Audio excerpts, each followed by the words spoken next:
Hola, buenas tardes. Bienvenidos a todos. Vamos a dar inicio a la sesión dentro de 2 minutos, esperando que todos se puedan conectar. Vamos a empezar en el horario pactado.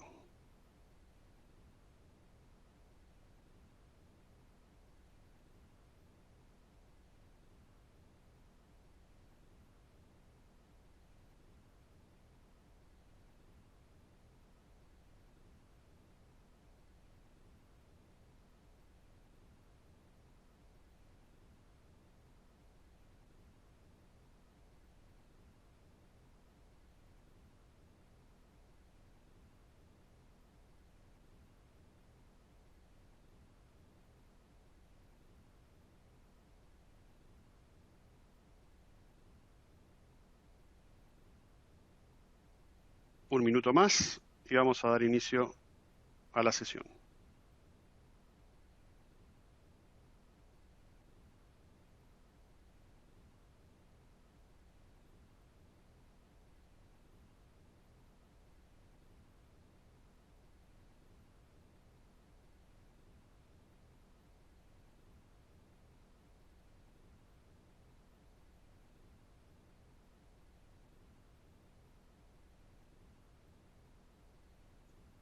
Hola, buenas tardes.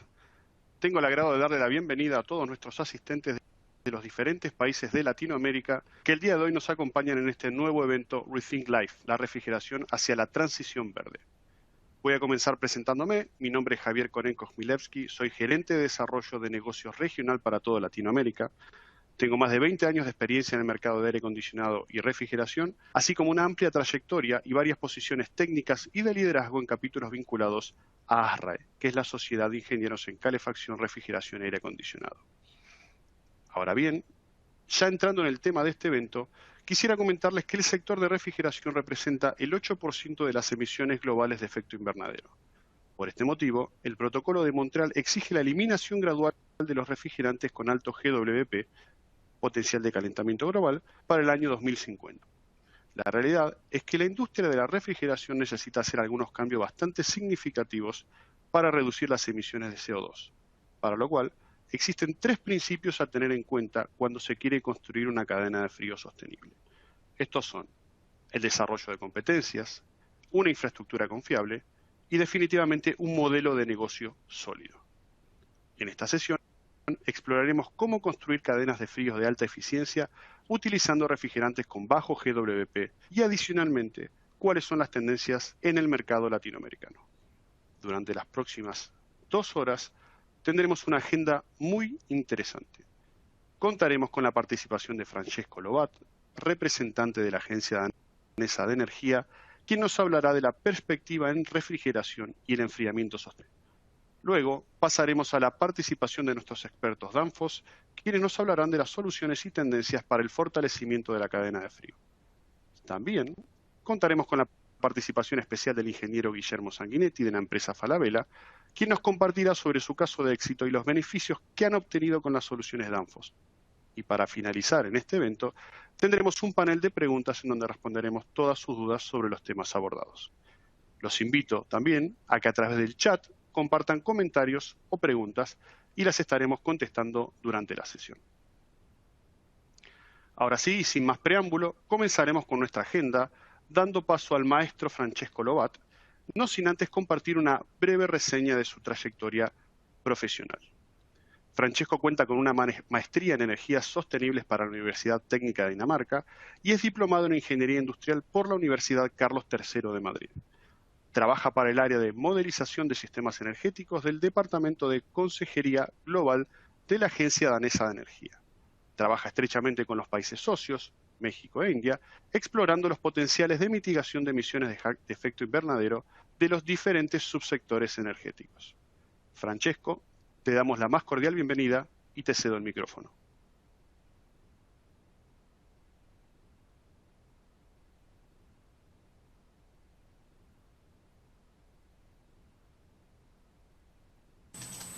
Buenas tardes a todos, me llamo Francesco Lobat y soy consejero energético en la Agencia Danesa de la Energía. Hoy represento a la agencia en el evento Rethink Life, la refrigeración hacia la transición verde. Mi presentación de hoy se va a basar en la perspectiva de la refrigeración y el enfriamiento sostenible desde el punto de vista danés. Por tanto, la agenda se consta de, primeramente, hablaré del contexto del sistema energético danés, hablaré luego de las colaboraciones internacionales, haré un pequeño resumen de las actividades que la agencia ha tenido en México y, finalmente, hablaré del sistema de refrigeración urbana en Dinamarca. Con esta diapositiva me gustaría hablar del consumo energético bruto en Dinamarca y me disculpo por esta diapositiva y ciertos otros gráficos también en inglés. Aquí este gráfico ilustra el consumo histórico en Dinamarca y se ve que prácticamente el sistema energético danés era un sistema que dependía de los combustibles fósiles, pero que a partir de las crisis del petróleo entendieron que las energías renovables pudieran ser un vector que ayudase a la independencia energética y de ahí a su gran protagonismo en los últimos años. Este gran protagonismo se traduce también en objetivos climáticos muy bien definidos, como se ve en la parte inferior de la imagen, con un objetivo de tener el 100% de la electricidad generada antes del 2030, alcanzar la neutralidad climática en 2050 y una reducción de los gases de efecto invernadero en 2030 del 70% con respecto a los niveles de 1990.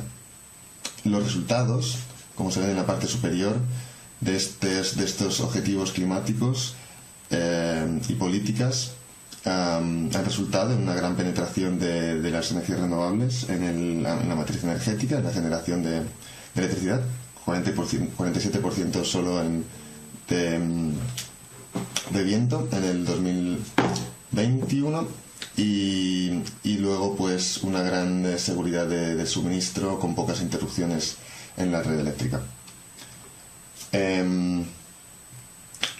Quisiera seguir con el sistema danés y otra manera de ver los efectos de los objetivos climáticos y políticas energéticas en Dinamarca es el desacoplamiento entre las emisiones de gases de efecto invernadero, que se ven que se han reducido del 40% en las últimas décadas, del crecimiento económico, que aún así, a pesar de esa reducción, el crecimiento económico ha subido del 60%. Ahora, dejando hablar de las colaboraciones en materia de energía verde, de la energía danesa, a través de las cooperaciones de gobierno a gobierno y asociaciones a largo plazo, Dinamarca ha contribuido a reducir las emisiones de efecto invernadero a nivel mundial en otros países, abriendo mercados para la tecnología energética danesa. Y a través de estos programas se ha fortalecido la cooperación, sobre todo también con países de importancia estratégica. Este gráfico ilustra tal vez mejor la magnitud de las cooperaciones en todo el mundo, con 19 países socios. La base de nuestro enfoque ha sido siempre un compromiso a largo plazo y con intercambio de conocimientos mutuo desde ambas partes, para poder así identificar soluciones que sean las más adecuadas también para las necesidades de cada país. Ahora las competencias de la Agencia Danesa de la Energía se basan principalmente en 4 pilares: en el análisis de sistemas energéticos y escenarios, energías renovables, estudios de flexibilidad en la red eléctrica y estudios de eficiencia energética y calefacción y refrigeración de distrito. En nuestra colaboración con México tenemos precisamente 2 equipos trabajando tanto en el análisis de sistemas energéticos y diseño de escenarios, como en el análisis de estudios de eficiencia energética y de calefacción y refrigeración de distrito. El trabajo de este último equipo es el que me lleva a la siguiente diapositiva, en el que hablaré de las actividades que se han realizado en México. Anteriormente hemos apoyado la CONUE con la implementación de un esquema de acuerdo voluntario. Esto llevó a la CONUE, de hecho, a desarrollar e implementar un esquema mexicano que permitió a las grandes empresas adherirse y comprometerse con diferentes medidas sobre sistemas de gestión de energía y ahorro energético. Las lecciones generales aprendidas de las auditorías se utilizaron para poner a disposición de todas las empresas en México de material informativo sobre la eficiencia energética en la industria de alimentos y bebidas. Se puede encontrar este material siempre informativo en la página web de la CONUE.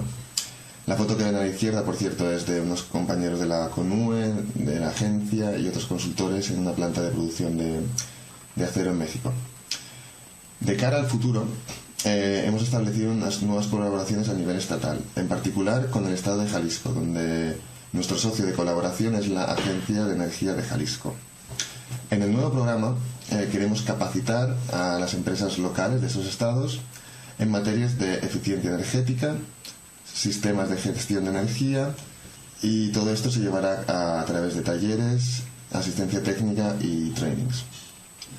También ayudamos a evaluar oportunidades para la producción y utilización de biogás en el sector industrial y para hacer el uso de los recursos que en este momento, diremos, se están desperdiciando. Y finalmente apoyaremos a las instituciones del Estado con el desarrollo de capacidades y asistencia técnica en materia también de eficiencia energética.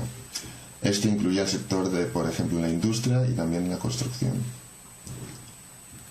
Para poder lograr también estos objetivos climáticos en 2050, Dinamarca se ha basado en 3 pilares: eficiencia energética, otras de energías renovables y la electrificación de gran escala.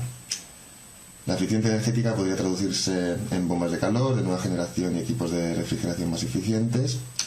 Otras renovables, como mencionado antes, son el biogás, producido a partir de residuos agrícolas, y la electrificación ocurrirá obviamente en todos los sectores, y pudiéndose clasificar en electrificación directa o indirecta. La indirecta se entiende por usar otros vectores energéticos como el hidrógeno para su uso final, o para ser sintetizado en hidrocarburos para decarbonizar sectores cuyas emisiones son difíciles de abatir, como ciertos subsectores del transporte. La siguiente diapositiva habla de la demanda de calor y frío en Dinamarca. Como pueden imaginar, Dinamarca es un país bastante frío, en la que hace frío muchos meses del año y con una necesidad considerable de calefacción, tanto en calefacción de espacios o space heating, como ven en la figura de la izquierda, tanto como calefacción de procesos o process heating. Y por tanto no se aprecia obviamente la demanda de space cooling al 0% en el gráfico. Pero sí que cabe notar que ese 4% de process cooling del gráfico está representado por el consumo puro de electricidad en esos procesos, y no tiene tampoco en cuenta los combustibles fósiles potencialmente fósiles que se usaron para generar esa electricidad. Por tanto, la demanda de este sector del process cooling no debería ser obviada. Mirando por otro lado los potenciales en la tabla de la derecha, el potencial para satisfacer la demanda industrial es grande. Se espera que haya en el futuro hasta 2.400 megavatios hora de demanda de frío, y también en la refrigeración de espacios. Finalmente quisiera hablar de las redes de refrigeración urbana en Dinamarca a través de 2 proyectos en 2 diferentes localidades. Pero dejadme antes hablar del gráfico en la parte superior, en la que prácticamente se ilustran cómo funcionan estas redes de refrigeración urbana y de calefacción. Estas redes utilizan 2 focos, principalmente el calor residual de las plantas de cogeneración, que en Dinamarca ahora están quemando biomasa y residuos, y también usa como foco frío agua del subsuelo. A través de estos 2 y de la heat pump, que es obviamente water to water, y de 2 tanques, tanto uno como tanque de calor como uno de frío, suministran a través de tuberías la demanda de frío que necesitan de determinados edificios residenciales, comerciales, etc. Este gráfico es ilustrativo de estos 2 proyectos que tienen lugar en Dinamarca. Uno utiliza una bomba de calor que suministra tanto refrigeración como calefacción a las afueras de Copenhague, y el otro en Bjerringbro, en Jutland, en la que suministra demanda de frío a una instalación industrial de Grundfos, mientras que suministra demanda de calor por calefacción de distrito a la localidad, al pueblo de Bjerringbro, con unas específicas capacidades de refrigeración, de 2,7 megavatios y una capacidad de calefacción en el modo calefacción de 3,6 megavatios. Espero que esta breve introducción, tanto en el contexto del sistema energético danés como el trabajo de la Agencia Danesa de Energía en México y estos últimos dos proyectos en los que hemos participado, den una idea a todos ustedes de lo que está pasando en este momento en Dinamarca. Muchas gracias por su atención y cualquier duda que tengan no duden en contactarnos a mí o a cualquiera de mis compañeros de la Agencia Danesa de Energía.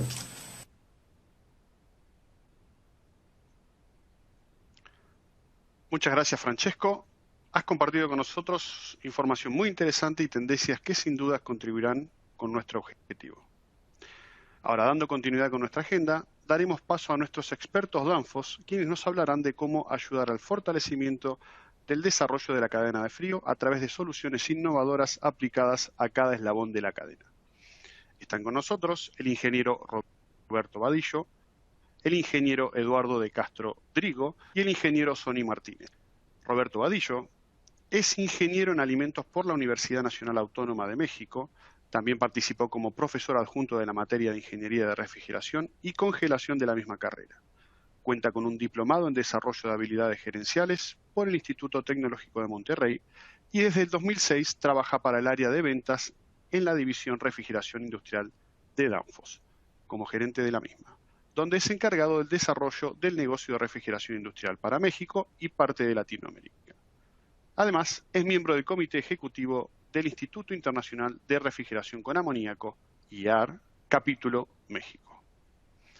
Eduardo de Castro Drigo es responsable técnico de aplicaciones para toda Latinoamérica, cuenta con más de 20 años de experiencia en el segmento de refrigeración comercial e industrial.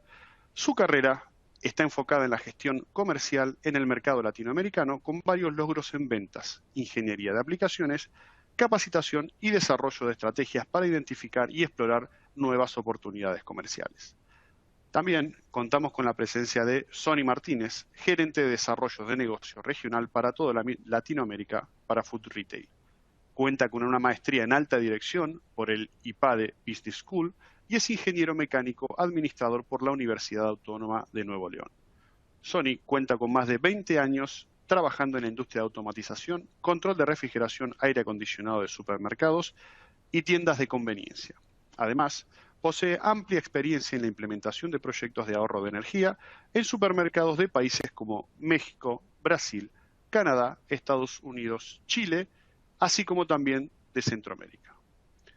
Bienvenidos a todos y comenzamos con las presentaciones. Roberto, te cedo la palabra. Muchas gracias, Javier. ¿Me confirmas si me pueden escuchar, por favor? Sí, se escucha perfecto. Te escuchamos y te vemos muy bien. Ok, nada más déjenme mover mi... ¿Se ve ya la primera slide de mi presentación? Sí, se ve perfecto. Transición verde. Perfecto. Bueno, muchas gracias a todos. Buenos días, buenas tardes, dependiendo de la ubicación geográfica donde estén. Me da mucho gusto estar aquí en este evento hablando un poquito sobre lo que se está haciendo en el segmento de refrigeración industrial hacia la transición verde y las soluciones que tenemos pues en búsqueda de un futuro más sustentable, ¿no? Primero que nada quisiera empezar por acotar en dónde se ubica el segmento que conocemos como refrigeración industrial. Básicamente es el que aplica o el tipo de sistemas de refrigeración industrial empleados en el procesamiento de alimentos y bebidas, ¿no? Hay en transporte también, podemos hablar de que hay sistemas de refrigeración industrial. Ahí sí depende un poco del país. Si hay países donde, como México, por ejemplo, no se construyen embarcaciones, así que aquí digamos que se le da mantenimiento a los sistemas de refrigeración, pero no se están construyendo, no se están diseñando este tipo de sistemas para el transporte. Pero en la parte de almacenamiento, la refrigeración industrial pues también está presente en parte de este segmento, en los centros de distribución o en empresas que se dedican a la logística en refrigeración.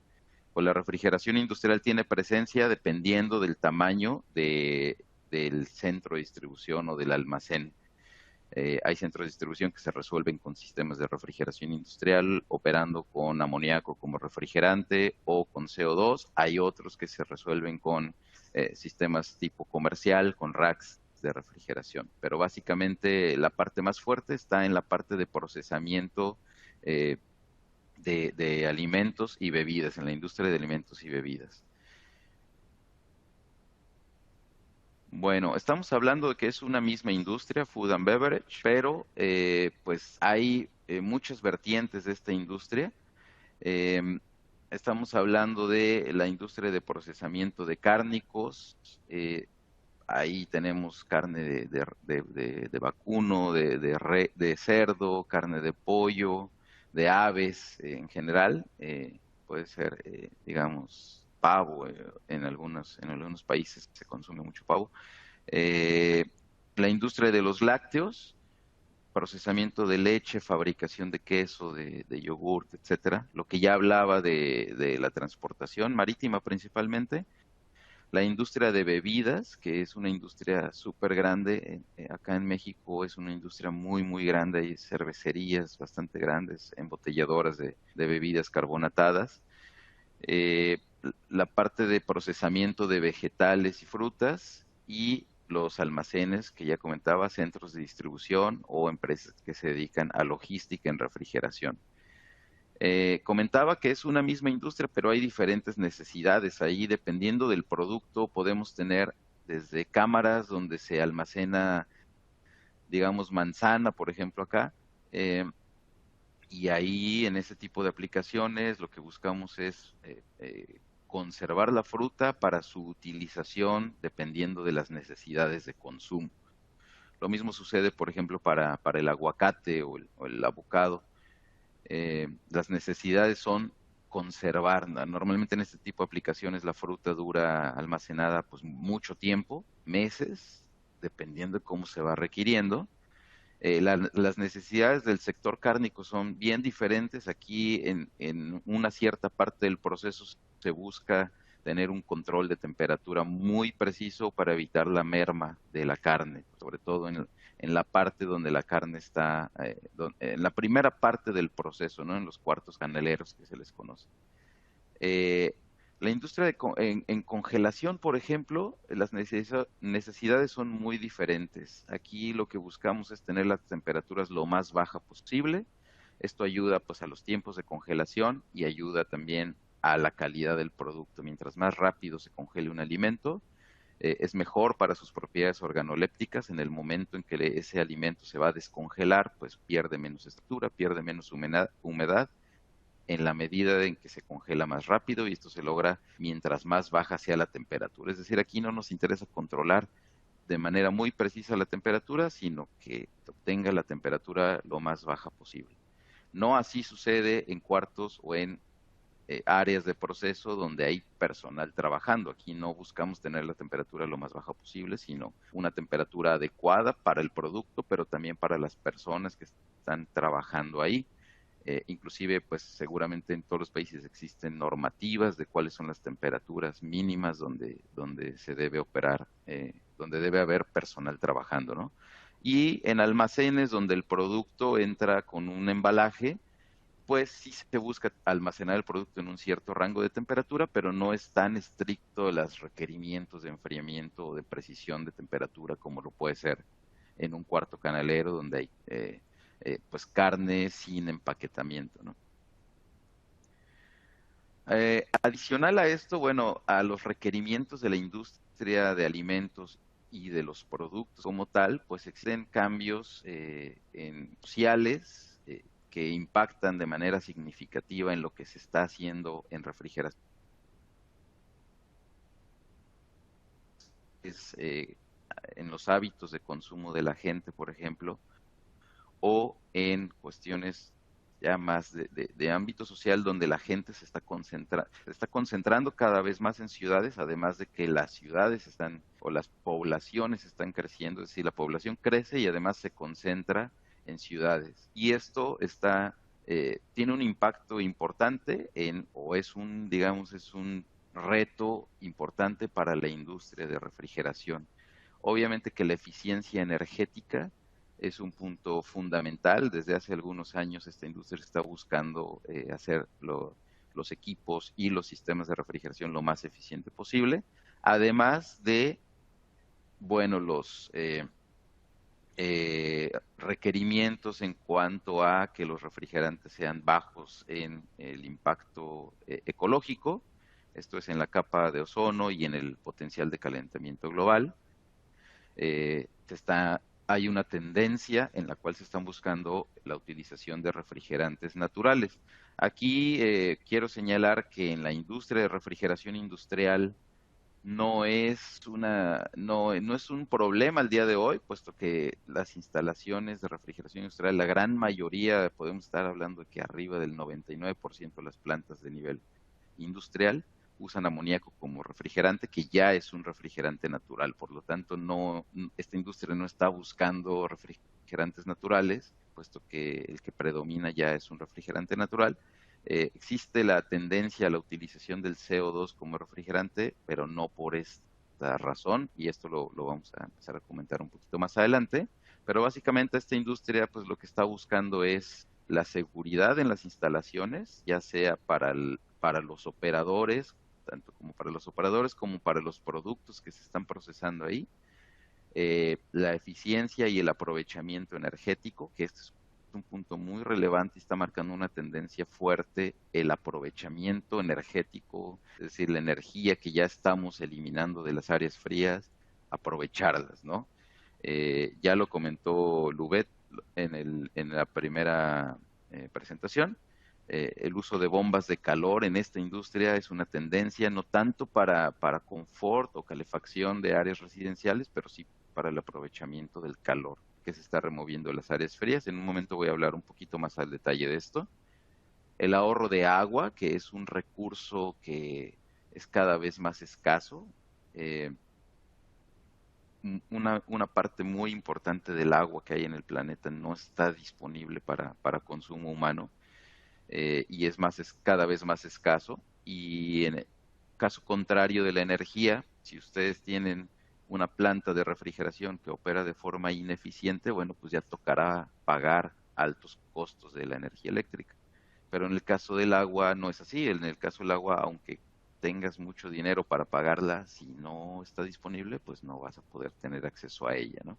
Entonces, hay una tendencia muy fuerte en cuanto al ahorro de agua también, el diseño de los sistemas y de los equipos para minimizar el consumo de agua.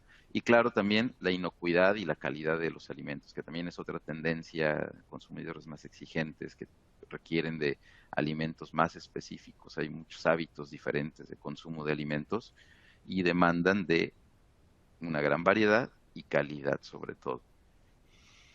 En cuanto a la eficiencia energética, bueno, el CO2 yo comentaba que se presenta ahora como una alternativa interesante en referencia a los sistemas tradicionales de amoníaco, que es la línea roja que se ve en esta gráfica.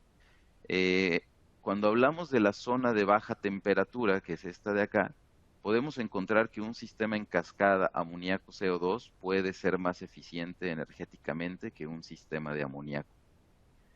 En caso contrario, no lo es en la zona de alta temperatura, pero en la zona de alta temperatura este sistema amoníaco-CO2 puede ser más eficiente que uno de los sistemas tradicionales de enfriamiento, que es un sistema con refrigerante secundario como el propilenglicol, que es el más común.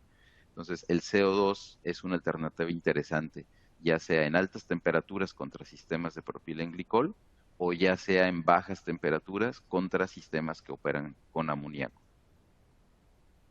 Comentaba hace un momento que el CO2 no es una alternativa en búsqueda de refrigerantes naturales por el tema que ya hablé del amoníaco, pero tiene muchas otras justificaciones para su utilización y una de ellas es la seguridad tanto de los productos como del personal. Ya vimos hace un momento que puede ser una solución de ahorro energético dependiendo de la aplicación. Además, es una alternativa para reducir o incluso eliminar el amoníaco de la planta por las razones antes mencionadas de seguridad, además de que permite concentrar el amoníaco en áreas. Vamos a ver un poquito más al respecto. Y además presenta algunas ventajas en las aplicaciones de baja temperatura, como por ejemplo el nivel de presión.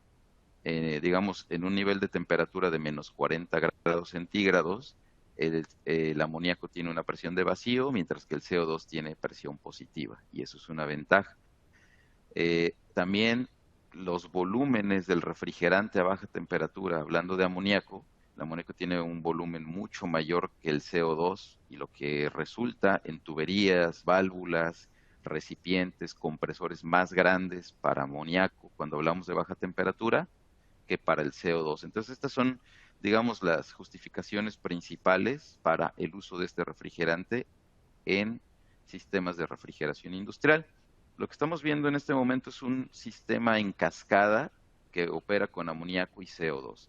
Básicamente, este sistema nos permite concentrar todo el amoníaco, que es un refrigerante, ustedes saben, es tóxico. Esta parte roja de aquí es un refrigerante tóxico, pero lo tenemos todo concentrado en el cuarto de máquinas, con todo el equipamiento de seguridad adecuado, además de que ahí está el personal que sabe manejar el amoníaco. El CO2 está pues ya en las aplicaciones, no hay tuberías que corren por la planta que lleven amoníaco, sino más bien CO2, que es un refrigerante que no es tóxico, no representa un peligro para los productos, y sí se requieren ciertos cuidados para el personal, pero no de toxicidad. Debido a los altos niveles de presión que maneja el CO2, en este tipo de sistemas se condensan en baja temperatura. En este caso, digamos, normalmente esto ronda los menos 10 grados centígrados. Entonces, el CO2 se condensa a menos 10 grados centígrados, lo cual no puede suceder digamos, con aire o con agua del medio ambiente, y para eso es que se usa el sistema de amoníaco.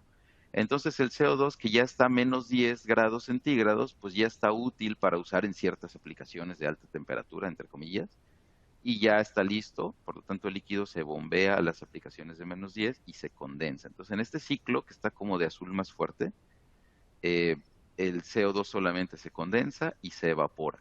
Pero el que se requiere para baja temperatura, ahí sí ya pasa por una válvula de expansión, se usa una bomba de recirculación que lo alimenta en el evaporador. Por esta línea de aquí retorna el líquido no evaporado junto con el vapor, y aquí sí se requiere de un compresor que lleve al vapor desde menos 40 hasta la presión de saturación correspondiente a menos 10 grados centígrados. Este tipo de sistemas puede permitir ahorros interesantes, aproximadamente de un 10% contra un sistema tradicional de amoníaco, aproximadamente un 25% contra un sistema de glicol. Esta es una tendencia que hay hoy en día también, la reducción en la carga de amoníaco, empezando desde los ciertos tipos de sistemas que se utilizan en China, que básicamente consisten en unos serpentines colocados directamente sobre el techo de la cámara, que son sistemas que usan cantidades gigantescas de amoníaco. Los sistemas tradicionales, este cuadro negro es los sistemas tradicionales de refrigeración industrial por bombeo con amoníaco. Un sistema optimizado de baja tasa de recirculación permite una cierta reducción en la carga de amoníaco. Actualmente se están empleando ahora sistemas de expansión directa que permiten reducir bastante la carga de amoníaco, y además, bueno, se hace ahora porque ya existe tecnología que hace a estos sistemas más eficientes, ¿no? Enseguida siguen los sistemas en cascada con CO2, y ahora existe una tendencia muy fuerte de utilizar sistemas de ultra baja carga de amoníaco, que son sistemas optimizados. En su mayoría son sistemas independientes, ya no son sistemas centralizados que le dan servicio a todas las aplicaciones de una planta, sino son pequeños sistemas de refrigeración ubicados en ciertos sectores de las plantas. Acercamos el sistema de refrigeración a las aplicaciones. Eso permite que el sistema se haga más eficiente, más adecuado para una cierta aplicación. Este es un ejemplo de cómo se logra reducir la carga de amoníaco para diferentes tipos de sistemas. Es un ejemplo de una planta de 4 megawatts, en el cual aproximadamente la carga de amoníaco es de 5 kilogramos por kilowatt. Esta planta en un sistema tradicional pues tendría 20 toneladas de amoníaco. ¿Y cómo podemos ir reduciendo esa carga de amoníaco dependiendo del tipo de sistema hasta llegar a un sistema de ultra baja carga, donde tendríamos, digamos, 8 paquetes de refrigeración de 200 kilogramos cada uno. Entonces estamos hablando de poquito más de 1,5 toneladas versus 20 toneladas de amoníaco que utiliza un sistema tradicional. Es por eso que hoy en día es tendencia el uso de este tipo de sistemas, especialmente en aquellos países donde existe una legislación rígida en cuanto al uso de amoníaco, el pago de pólizas de seguro que dependen en muchos casos de la cantidad de amoníaco, ¿no? Este es un ejemplo de cómo estos sistemas paquetes se ubican a lo largo y ancho de la planta donde están las aplicaciones. Y bueno, también actualmente empieza a hacer tendencia en refrigeración industrial el uso de sistemas de CO2 transcríticos. Probablemente un poquito más adelante hablemos más a detalle de esto.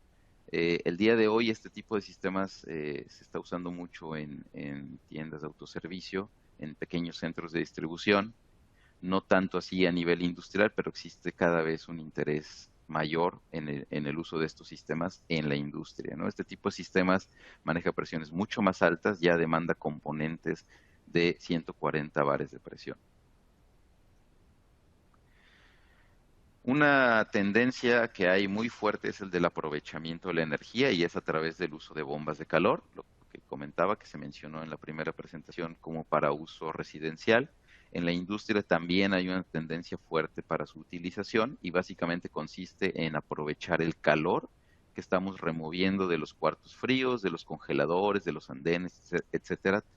El sistema de refrigeración pues lo que hace es remover el calor de esas áreas y todo sistema de refrigeración lo que hace es tirarlo a través del condensador.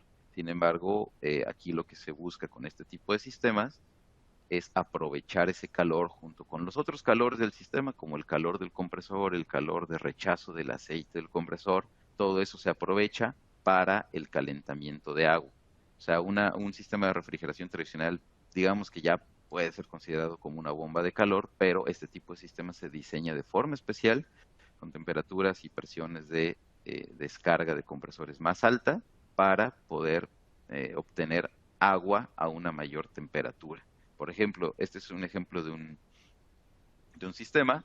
Este sistema requiere, debido a estas altas presiones de descarga, requiere componentes especiales de 65 bares, pero se pueden obtener temperaturas de hasta 90 grados centígrados en agua, lo cual sirve no para confort.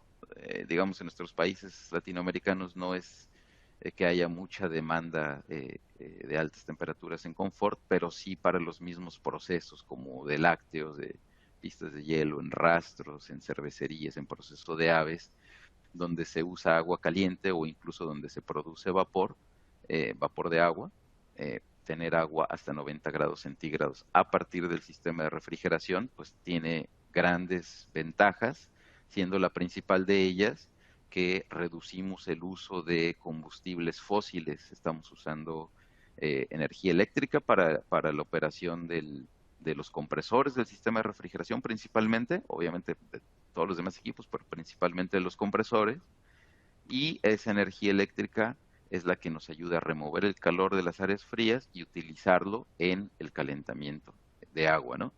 Este es un ejemplo de cómo funciona el sistema. Básicamente tenemos los compresores, pueden ser compresores de tornillo aquí en el proceso, succionando el vapor frío de las aplicaciones, descargando a las condiciones, digamos que normales de condensación, que es una presión correspondiente a temperatura de saturación entre, vamos a decir, 28 y 35 grados centígrados, y este compresor es el que genera una descarga a una alta presión, alta temperatura, estamos hablando de alrededor de arriba de 700 libras, y en un primer paso se le quita el recalentamiento a ese vapor, en un segundo paso se condensa y en un tercer paso se sube en fría.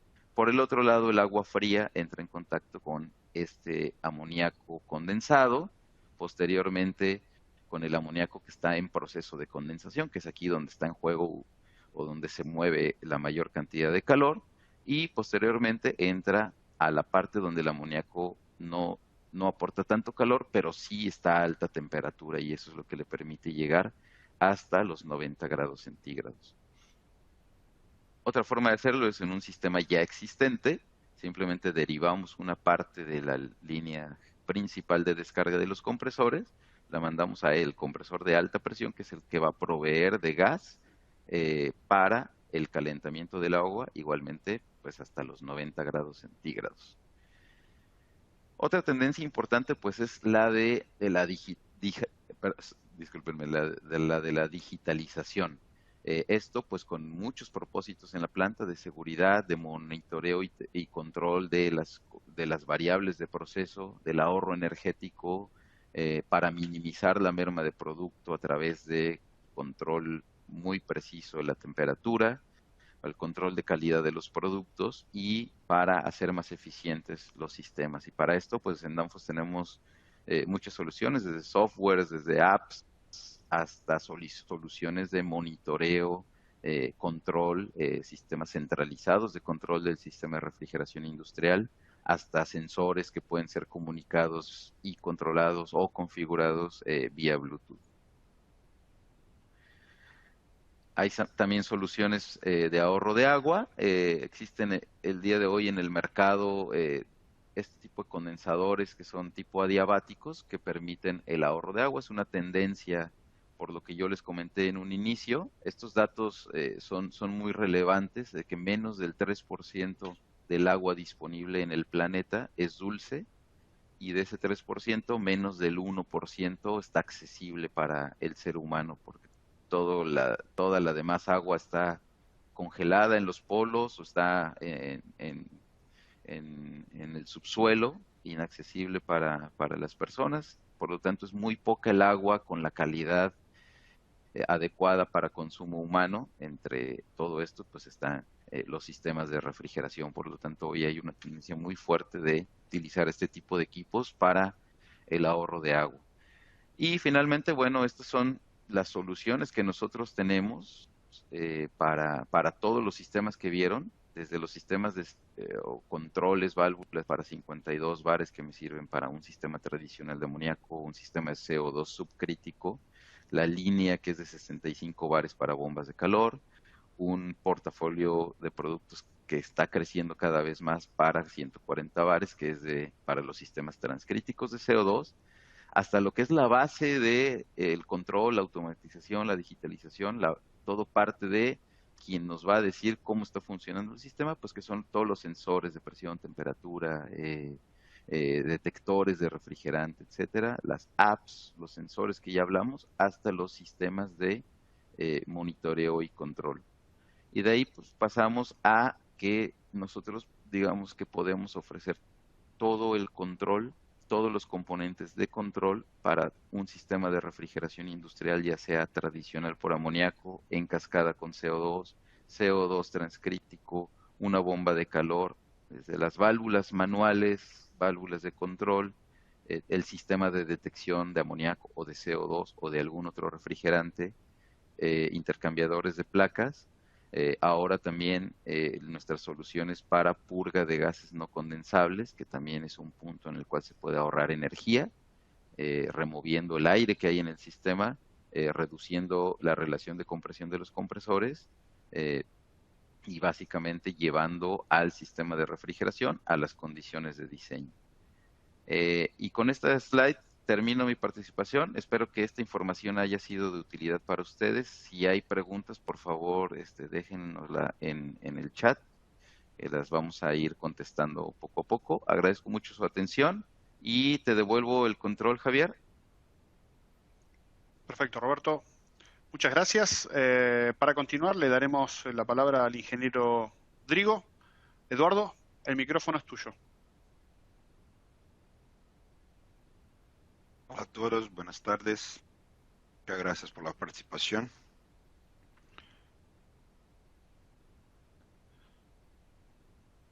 Perdón, yo voy a hablar un poquito sobre los progresos que estamos teniendo con las instalaciones con enfoque en refrigerantes de bajo GWP y principalmente lo que estamos haciendo con CO2 en la región y cuáles son los resultados que estamos alcanzando, ¿no?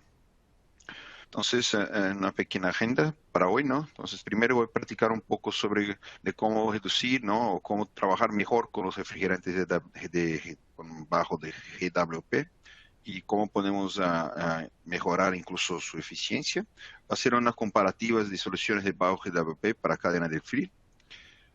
Mostrar un poquito las tecnologías y cómo están se posicionando para el mercado sudamericano principalmente, ¿no? Y después concluimos con algunas muestras de cantidad de instalaciones en la región.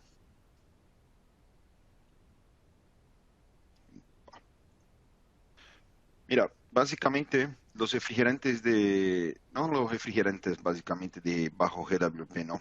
Las soluciones hoy en día están buscando soluciones que puedan reemplazar refrigerantes o de alto GWP o de alto costo, justamente para facilitar lo más rápido posible y solventar un problema momentáneo, ¿no? Pero algunos puntos tenemos que observar un poquito antes, ¿no? Por ejemplo, los sistemas tradicionales que tenemos con refrigerantes como 404 o aún aquí en Brasil tenemos mucho R22, ¿no? Son sistemas que en algún momento van a tener un plazo para cerrarse, o sea, es ser imposible mantenerlos ahí. Y si simplemente hacemos estos cambios para un reemplazo que esté en el mercado en el momento, esto no va a tardar mucho en la línea de tiempo porque seguramente va a venir otra solución para reemplazar estas soluciones de más rápido reemplazo que tal vez por una razón principal hoy por un bajo GWP pero aún consume mucha energía, ¿no? Que es el caso, por ejemplo, de reemplazar uno refrigerante por otro simplemente sin hacer cambios o sin pensar mejor un poquito en los proyectos que tenemos, ¿no? Y aún las matrices energéticas de cada país cada vez más necesitan de una eficiencia, no solo en sistemas de refrigeración, pero como en su casa, como en los sistemas industriales, ¿no? Entonces, para eso es necesario no solamente cambiar el refrigerante en el caso de nosotros en refrigeración, pero también cambiar un poco el mindset, empezar a pensar en el diseño antes de hacer los proyectos, para que este proyecto tenga simplemente un bajo total de impacto de calentamiento en el sistema, pero también que permanezca por más tiempo sin tener que cambiar componentes o estar cambiando refrigerantes, porque hoy el tema tal vez sea el calentamiento global. Después el tema sea, ahora está fuerte la cuestión de bajar el consumo de energía, mañana tal vez sea otro punto. Entonces, la tendencia es que los refrigerantes naturales se quedan y permanezcan por más tiempo, eso reemplazando poquito a poquito todos los otros refrigerantes que tenemos en el mercado para garantizar no solamente la parte ambiental, pero también la reducción del consumo de energía y disminuir mucho esta generación de tener que cambiar refrigerantes a cada un par de tiempo, ¿no? Entonces, yo preparé aquí con bases, obviamente, en la experiencia que nosotros tenemos en el mercado, los 6 principales sistemas que tenemos dentro de la parte de refrigeración comercial y también un poquito del mercado que está pegando, que viene desde la refrigeración industrial, como comentaba nuestro ingeniero Roberto antes. Ya hay sistemas que están entrando principalmente dentro de la parte de almacenamiento de productos y que están empezando a cambiar su mindset para otras tecnologías, ¿no? Entonces ya tenemos algunas cosas basadas en CO2 transcrítico con recuperación de calor. Muchas veces en los climas más fríos son obviamente para calentar los ambientes, pero nosotros aquí tenemos zonas donde necesita calentar los ambientes, pero estamos aprovechando esto para procesos industriales en plantas donde hay almacenamiento y también hay procesos. E incluso en la industria de procesos de carne principalmente se utiliza mucho el agua caliente. En algunos casos también se va a la parte del baño, por ejemplo, ¿no? Para utilizar agua en los baños. Pero hay una aplicación muy reciente, pero empezó a ir creciendo ahí, principalmente en el Cono Sur, utilizar agua caliente para calentar el piso de los cuartos fríos para que no se exploten ahí y congele la agua y se explote, ¿no? Entonces, para muchas veces sacar algunas cosas que son antiguas o algunos procesos más burocráticos, están aprovechando utilizar esta agua caliente que es generada por el sistema de CO2 transcrítico y calentar los pisos del cuarto frío, ¿no?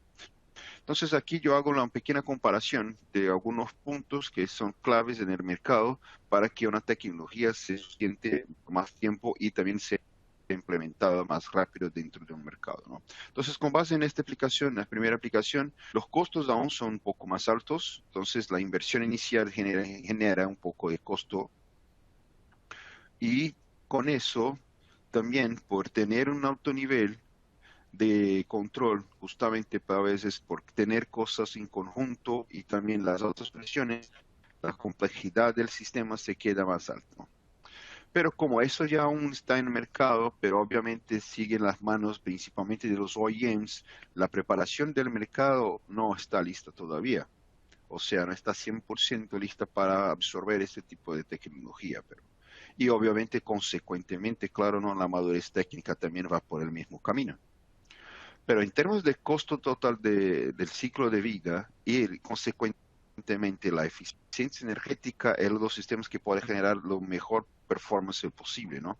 Y también una red un poco más inteligente, porque este tipo de sistema lo obliga a los proyectistas principalmente a pensar de una manera más amplia, o con una manera, no, una visión más amplia de toda la planta para donde puede integrar todos los beneficios que el sistema puede traer. Entonces, ese es un sistema que en sustentabilidad, por ejemplo, es lo que está más cercano a lo que buscamos en el futuro, ¿sí? Después de CO2 transcrítico, tradicional, ¿no? En términos de costo, aún sigue costoso, ¿no? Obviamente, por las mismas razones que tiene el otro. La complejidad es las mismas.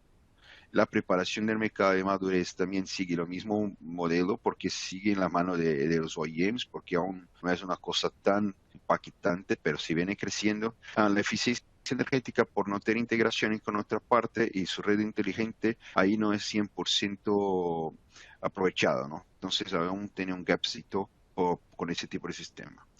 Pero ahí practicamos sobre los sistemas indirectos de CO2 más en cascada, ¿no? Que ahí básicamente es con amoníaco, con propano, en términos de costo. Si es amoníaco va por un poquito arriba, pero aquí estamos practicando en un propano, un reemplazo de ahí de 134 y de 410. Los costos ya no son tan malos, ya se puede empezar a practicar, ¿no? Y el CO2 aquí básicamente hace el papel de sacar el 404, 507 de las plantas de baja temperatura, ¿no?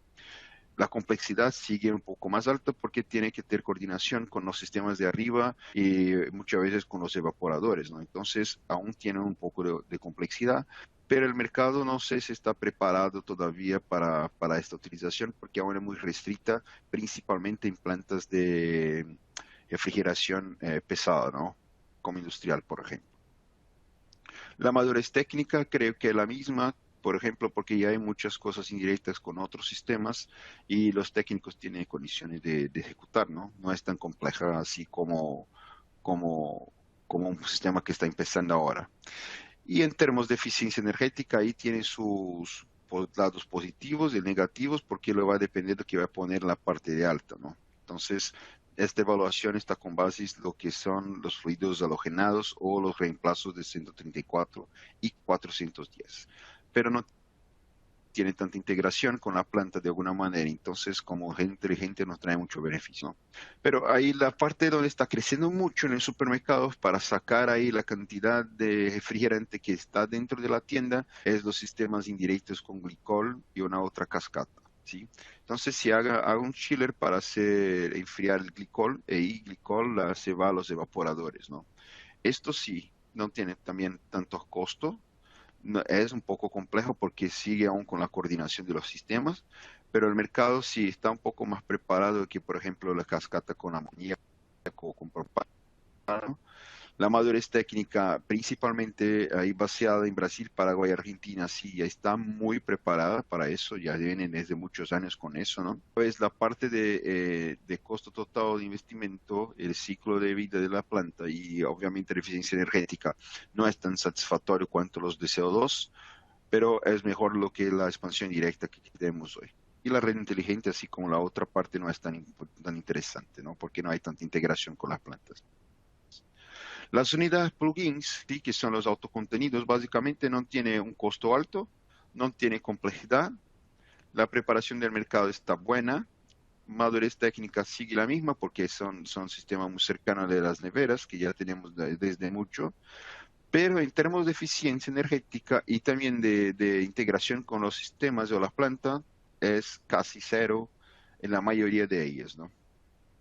Y ahora también tiene presentado, pero poquito, pero tenemos algunas cosas en la región, son los semi-plugins, las unidades fijas, donde tú tienes la unidad condensadora casi descentralizada, pero toda la parte de condensación va a un dry cooler que se queda fuera de la tienda, ¿no?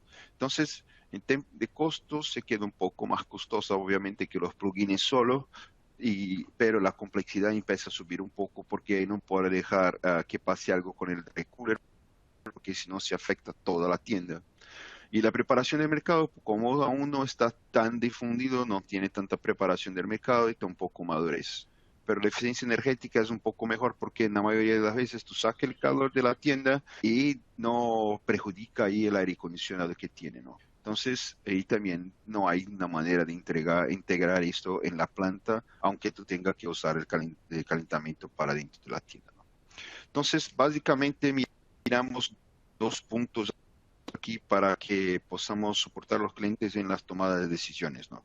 La primera es la viabilidad, donde ponemos costo, complejidad, mercado y madurez técnica en la mesa para discutir y ver lo que es mejor, ¿no? Y en términos de sustentabilidad, hablando en CAPEX, lo que es mejor en términos de ciclo total de vida, o sea, cuánto tiempo va a durar una instalación, más la flexibilidad, o sea, cuánto esto puede se ajustar con otras partes dentro de una planta para que yo pueda tener la mejor performance energética, ¿no?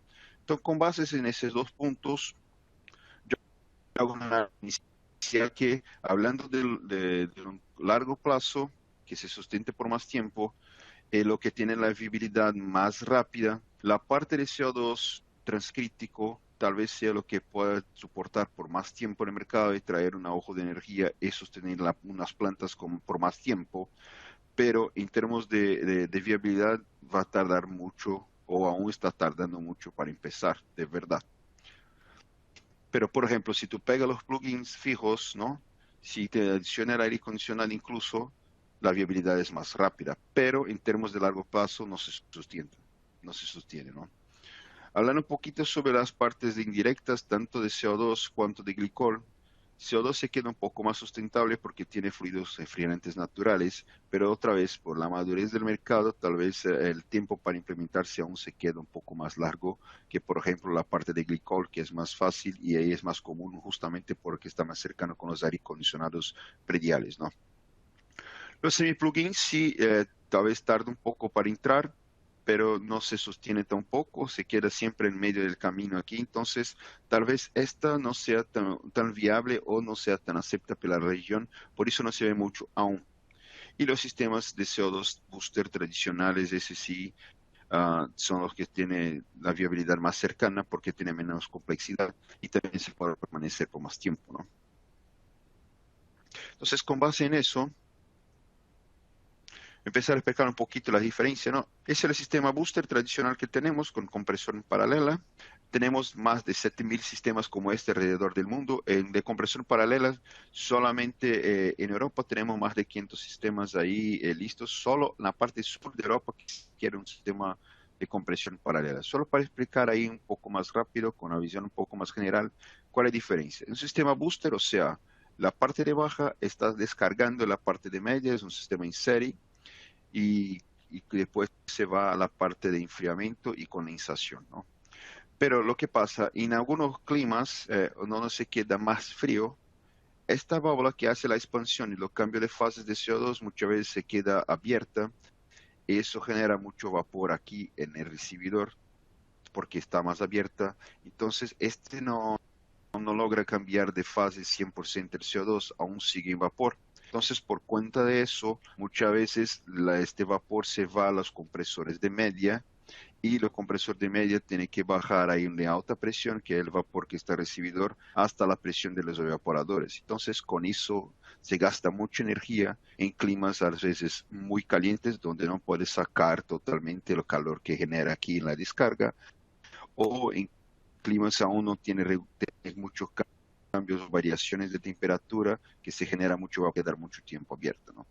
Entonces, por eso empezamos a desarrollar sistemas donde pone un compresor en paralelo con los de media y este compresor empieza a sacar solo el vapor que tiene el recibidor hasta el gas cooler otra vez para aumentar la presión aquí y hacer con que la válvula y forzar la válvula a cambiar de fases del CO2. Básicamente es eso, ¿sí? Pero con eso logramos empezar a instalar sistemas de CO2 transcrítico booster en climas más cálidos. Y con esos avances, por ejemplo, yo hago una comparación aquí primeramente a 27 grados de temperatura externa en un sistema de CO2 de CO2 transcrítico booster tradicional comparado con un sistema de 404. La línea aquí de 0% es la referencia de 404, ¿no? Para arriba de eso es cuánto gasta más de energía y para abajo de eso es cuánto gasta menos de energía. Para yo poner un sistema booster sin compresión paralela como en Europa, por ejemplo, para atingir la misma eficiencia, yo tenía que poner este sistema en máximo en zonas que tiene 27 grados Celsius de temperatura externa. Y con eso yo logro atingir la misma performance de un sistema de 404, por ejemplo, en un supermercado. Pero si yo pongo un sistema de compresión paralela para tener lo mismo nivel de consumo de energía de un 404, yo puedo trabajar con un sistema hasta 38 grados Celsius de temperatura externa. Pero si tomamos la misma referencia de 27 grados Celsius, si yo pongo un sistema de compresión paralela comparado con 404, yo voy a estar reduciendo el consumo casi en 15%, o más que 15% incluso. Entonces, solo para que tengan una idea de cómo eso ya ha revolucionado este tipo de aplicaciones para climas más cálidos, ¿sí? Que era uno de los principales embargos para instalar estos sistemas, principalmente en Sudamérica. ¿Sí? Bien, en Brasil ya tenemos casi, si no me equivoco, 47 tiendas, todas con compresión paralela, solo que cambian son las partes de inyectores, ¿no? Pero si no me equivoco, también tenemos instalaciones así en Perú, ¿sí? Después de poder practicar un poco sobre las cantidades con vos. Hablando un poquito más sobre los inyectores, solo un overview general. Un inyector es un Venturi, ¿sí? Entonces lo que hace el Venturi, aprovecha la energía generada por la alta presión para que con eso yo genero vacío para sacar presión de otras partes del sistema. Y después de todo eso yo puedo expandirlo aquí en el difusor que baja la presión y ahí te puedo cambiar en el caso de CO2 en específico. Puede cambiar de fases de CO2 que viene desde el gas cooler, ¿no? Es un equipo que ya tiene un proyecto así súper nuevo, tiene un poquito más de 100 años, ¿no? Entonces ya tiene un poco de madurez con eso. Y en principio era muy utilizado en la refrigeración de los navíos, de la marina, ¿no? Y después tuve su vuelta ahí por el tema de la descarbonización de Japón, que estaba dejando de utilizar la energía nuclear y la energía de combustibles fósiles que tenía en este momento, en los finales de los años 2000. Entonces Japón fue quien empezó a volver a utilizar esta tecnología para sus bombas de calor. Entonces con eso pasaron también a utilizar eso para los sistemas de CO2 generados en refrigeración, ¿no? Entonces, dando secuencia a nuestra presentación, hablando un poquito de los inyectores, lo que hacen los inyectores. ¿Tú recuerdas que tenía una válvula aquí que hacía el cambio de fase de CO2? Entonces, cuando ponemos un inyector aquí, con lo vacío que genera, con la alta presión, yo puedo sacar presión de alguna otra parte del sistema. Entonces, seguramente donde tengo más capacidad aquí, porque yo tengo incluso que sacar aquí volumen de la parte de baja temperatura y de los evaporadores, este Venturi puede sacar flujo de masa, ¿sí, no? De la succión de los compresores de media. ¿Cuál es el beneficio de eso, Eduardo? Yo saco trabajo de los compresores de media. ¿Sí? Pero mira, tú vas a sacar de aquí y poner el recibidor. Del recibidor va al compresor paralelo. ¿Y cuál es la ventaja? El compresor paralelo está comprimiendo desde 5 grados Celsius, por ejemplo, hasta 45. Los de media están comprimidos entre menos 10 y menos 8 hasta 45. Entonces, yo reduzco mucho la relación de compresión que tengo aquí entre ellos. Entonces, si saco trabajo de media e envío al compresor paralelo, ya estoy disminuyendo mucho el trabajo que los compresores van a hacer en el sistema. y es natural la reducción del consumo de energía, ¿sí? Los inyectores de Danfoss están ahí en el mercado desde 2015, ¿sí? Y ya están casi en todas las regiones del mundo, ¿no? Entonces, solo para practicar un poquito, también tenemos la opción de poner los inyectores de líquido. Lo que pasa, la única cosa que cambia es que ponemos un separador de líquido aquí, para que podamos bajar el supercalentamiento de los evaporadores de Mera y trabajar con los evaporadores casi flotados. ¿Qué ganamos con eso? Yo disminuyo el delta T y subo mucho más la presión de evaporación de los compresores aquí. Entonces, yo practicaba de -10 a -8, trabajando con los evaporadores flotados, yo puedo empezar a trabajar con la evaporación aquí por cerca de -5, -2. Entonces, con eso disminuyo aún mucho más trabajo de los compresores, ¿no? Básicamente es eso. Este es un overview otra vez comparando con 404. Mira, la línea de 0% es la línea de 404. Aquí tenemos la temperatura externa. Y aquí yo hago una comparación, por ejemplo, con los inyectores de vapor y aquí con los inyectores booster transcrítico tradicional y booster transcrítico con inyector de vapor. Mira aquí, por ejemplo, a 35 grados yo ya bajé de 404 10%. ¿Sí? Aquí yo pongo una comparación con los transcríticos con inyector de vapor y los transcríticos con inyector de líquido. La relación de 35 grados yo puedo bajar hasta 20%, o sea, el doble de lo que podía tener aquí solo con de vapor. Entonces, básicamente, esto es lo que está trayendo o está haciendo con que eso sea un poco más viable, en nuestra región. Aquí yo le presento un resultado comparativo, lo que presenté todavía, con 404 y el tamaño del compresor, o sea, en potencia, ¿sí? La potencia que necesito del compresor. Comparando un booster a una temperatura externa de 44 grados, yo consumo más 25% que un sistema de 404 y tengo que tener la misma potencia eléctrica que un sistema de 404. Si voy solo con compresión paralela, yo reduzco 3%, pero disminuyo 19% la potencia de los compresores. Si yo pongo un inyector de gas o de vapor, yo disminuyo 7% que un sistema de 404, pero disminuyo 28% la potencia eléctrica de los compresores. Si yo combino un inyector de líquido y gas, yo puedo reducir hasta 16% del consumo eléctrico y disminuir 35% de la potencia del motor del compresor, ¿sí? Entonces, con eso yo pongo la misma gráfica que explicaba antes, yo pongo que estos sistemas, que son los que tienen ganado más mercado por aquí, son los que vamos a sostener más tiempo en el mercado de refrigeración, incluso tomar algunos mercados que ellos no tenían antes o que la refrigeración comercial como tal de gran porte aún no miraba, ¿no? Como principalmente la parte de refrigeración industrial. Solo para cerrar el tema de una vez, yo puso aquí desde 2018 hasta hoy, en cantidad de tiendas, cuánto tenemos de CO2 transcrítico instalado en Latinoamérica en general, menos Brasil, porque los datos de Brasil aún no están listos. Entonces, te puede ver que tengo casi 116 tiendas, 116 instalaciones dentro de Latinoamérica, donde Chile, Colombia y Perú han liderado toda la revolución, ¿sí? Por un tema sencillo, ¿no? El gobierno tiene impulsionado desarrollos de CO2 para tiendas nuevas o proyectos nuevos de refrigeración para intentar disminuir ahí, obviamente, el consumo de energía, ¿no? Pero mira que la gran mayoría siempre están en supermercados, obviamente, ¿no? Pero hay muchas cosas ya que están se moviendo a centro de distribución y lo que llamamos de cold storage, que son plantas donde tiene distribución, tiene almacenamiento, pero también tiene algún tipo de proceso, ¿no?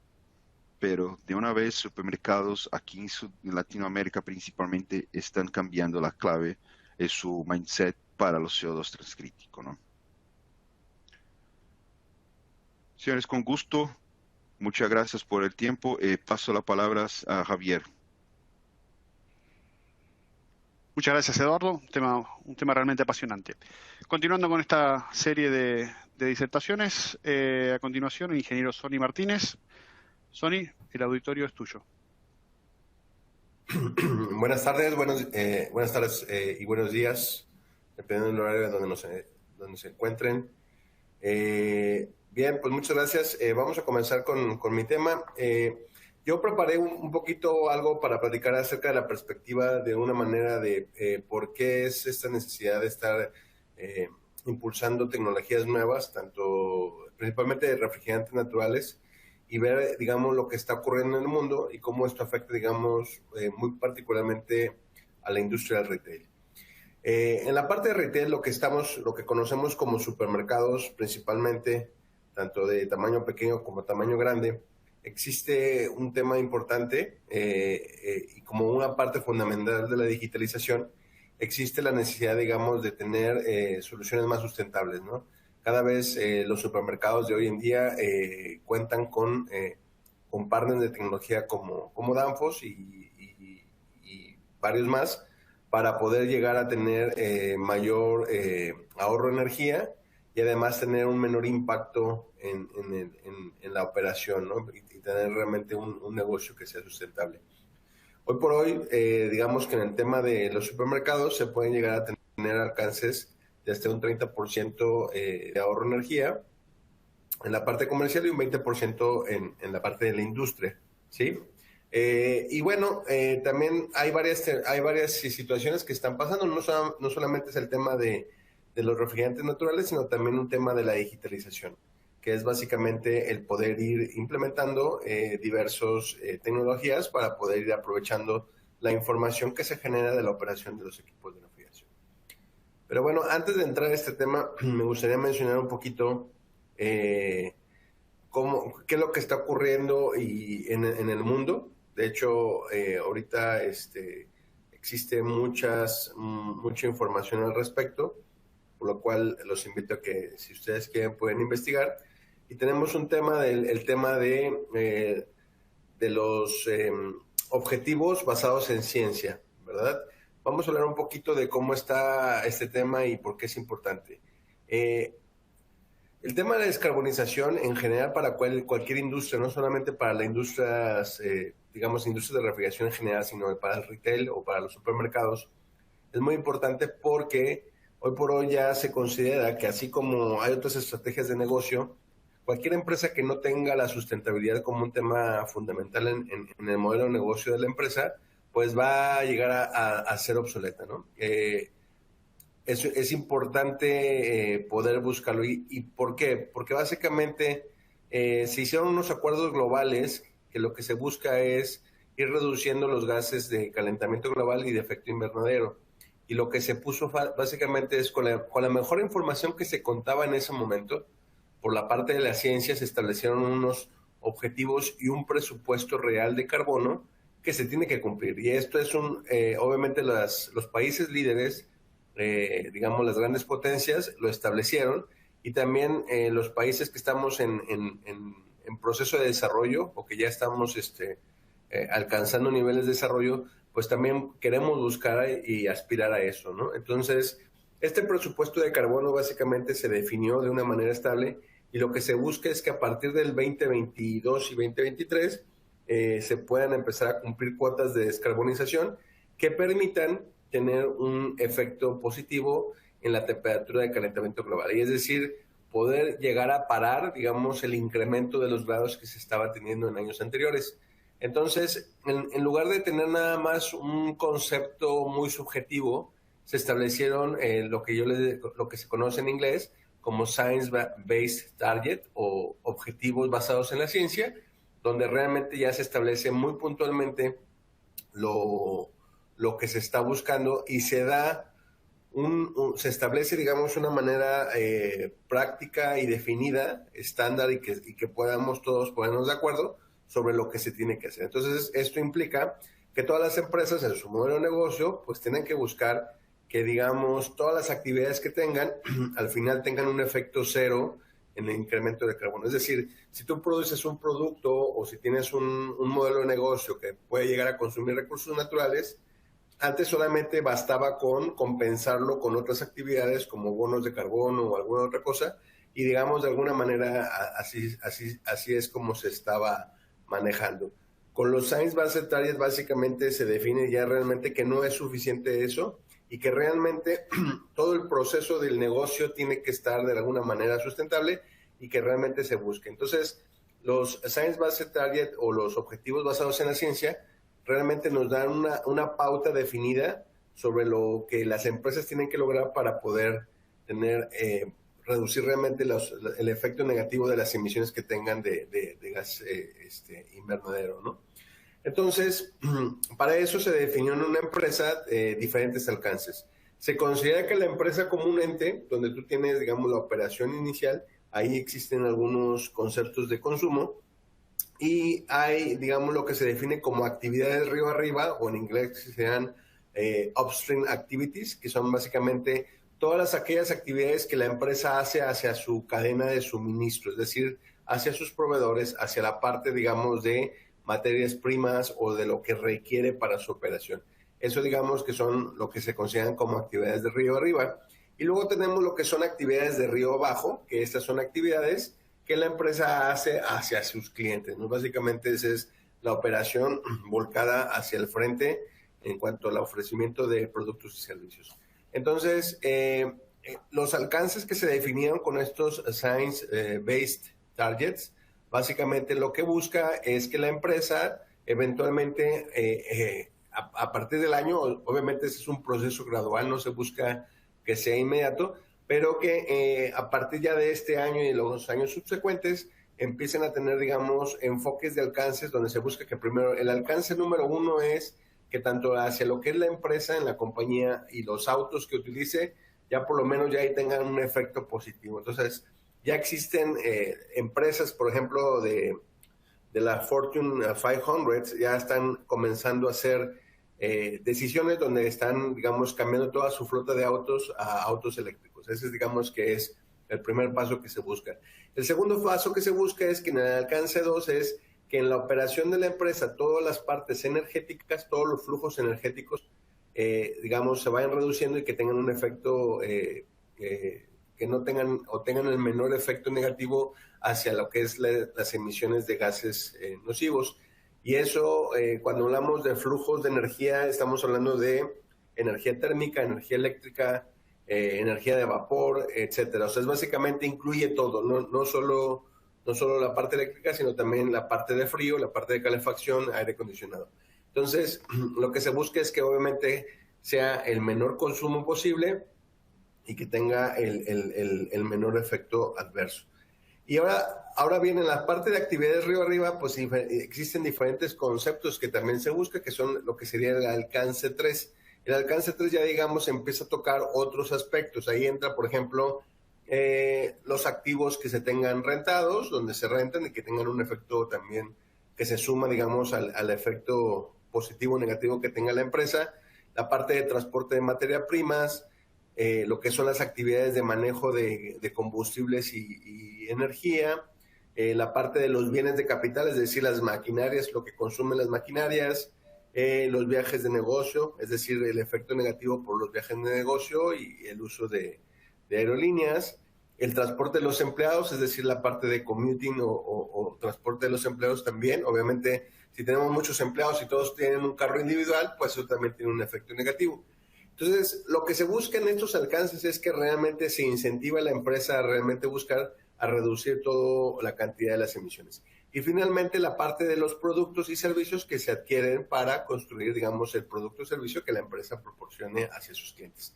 En cuanto a lo que son actividades río abajo, pues tenemos lo que son franquicias, activos que estén en renta, ¿verdad? Digamos, la vida útil del producto, inclusive también qué pasa cuando el producto se desecha, es decir, cuando termina la vida útil, qué es lo que se sucede y se usa, la parte de transportación y distribución, las inversiones que tenga la empresa y obviamente el producto terminado en sí y el uso, ¿no? Durante el tiempo de vida del producto y el producto en sí. Entonces, estas son, digamos, actividades que se incluyen dentro del alcance 3. Ahora bien, ¿cuál es el reto para las empresas? La pregunta es, ¿cómo comienzo yo a tener un menor efecto negativo en mis operaciones, ¿no? ¿Cómo puedo empezar digamos, asignar enfoque hacia estos puntos? Y bueno, en Danfoss nosotros nos estamos preparando para poder ser una ayuda importante en estos conceptos. Y hemos hecho esto un poquito para darles una idea de en dónde podríamos nosotros ayudarles a ustedes hacia la reducción de estas emisiones nocivas, ¿no? Primeramente, en el alcance 2, nosotros tenemos soluciones de ahorro de energía, donde los edificios que los clientes, en este caso hablando de supermercados, tengan, podemos hacerlos trabajar mucho más eficiente. Entonces, esto lo podemos hacer a través de nuestras soluciones eficientes y el monitoreo de la energía. Esto, digamos, un efecto en la parte más grande, vamos a decirlo, ahí podemos tener un efecto positivo. El segundo concepto que tenemos es en la parte de manejo de combustibles y energía. Ahí, digamos, que tenemos, digamos, soluciones de administración de refrigerante, como por ejemplo el servicio de detección y predicción de fugas de refrigerante, o también el manejo de los lubricantes, hablando específicamente de los lubricantes utilizados en la parte de refrigeración. Entonces es algo que podemos ayudar. En la parte de bienes de capital, obviamente en la protección del sistema de compresión, tanto del sistema completo como de los compresores. Entonces eso es algo que también podemos hacer. Y en la parte de los bienes y servicios adquiridos, a través de nuestros sistemas de gestión remota, podemos ayudarle a nuestros clientes a poder administrar los bienes y servicios adquiridos, hablando específicamente de los servicios de mantenimiento. Entonces, esto es algo que hoy por hoy podemos ya ayudar a nuestros clientes y, digamos, a todos los que trabajen en el segmento de refrigeración y específicamente en el segmento de refrigeración de supermercados. Ahora bien, en la parte de actividades río abajo, en la parte de franquicias, a través del monitoreo remoto, tanto de la operación de los equipos como también de la energía. Entonces esto, pues podemos ayudarle para todas las sucursales que una cadena tenga y que pueda tener ahí un problema, ¿no? Y en la parte de los productos y servicios, hablando de supermercados, pues podemos ayudarles con la parte de la gestión del control de temperaturas, manteniendo productos, digamos que reduciendo la cantidad de pérdidas o mermas que se pueden tener en los productos que en este caso un supermercado suministra.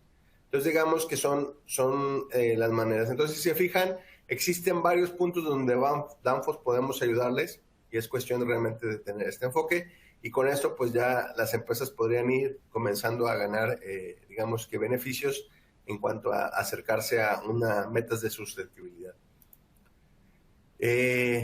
Ahora bien, hablando un poquito de las emisiones y la energía, hay que ver un poquito cómo se relacionan cada una de ellas. Nosotros tenemos esta gráfica, en la parte la parte más izquierda, que es la gráfica más grande, nos marca el índice de 100, que es lo que consume una tienda con refrigerante HFCs y calefacción. Entonces, considerando que su consumo estándar es este nivel 100, ¿cómo va afectando las diferentes implementaciones de tecnología? ¿Ok? Y en la parte de arriba tenemos basado en el costo de energía y en la parte de abajo tenemos basados en las emisiones de CO2. Sería ideal que el tema de emisiones de CO2 fuera completamente proporcional hacia el costo de energía, pero no sucede así porque pues, va cambiando mucho dependiendo el tipo de equipo y el tipo de tecnología que estemos utilizando. Entonces, con esta gráfica nos podemos dar un poquito de idea cómo se relacionan una entre otra, ¿no?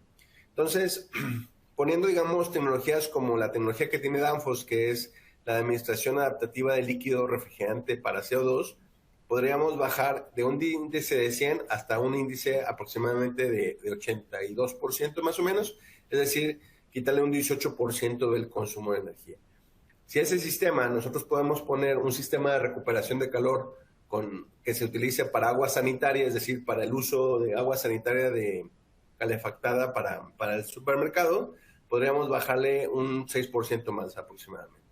Si además recuperamos el calor y lo reaprovechamos como calor para calentar la tienda, ahí podríamos darle un impacto bastante fuerte, casi del un 40% y alcanzar el 62% más o menos. Sería como un 38%, alcanzando un 62%.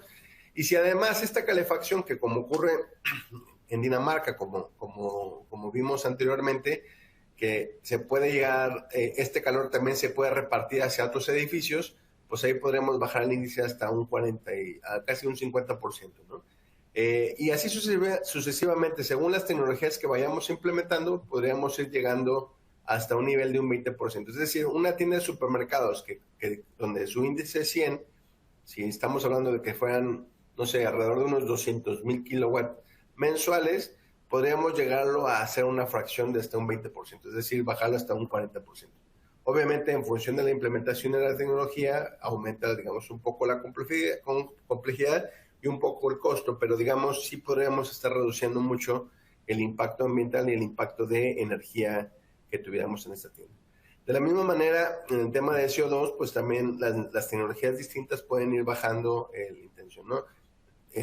Igual, basándonos en la misma tienda, una tienda base con refrigerante HFC fluorinado que tenga calefacción, al momento de que pasemos con el sistema adaptativo de administración de líquido refrigerante para CO2, bajaríamos hasta por ahí abajo del 80%, entonces ahí tendremos un impacto un poco más agresivo comparado contra el índice de costo de energía.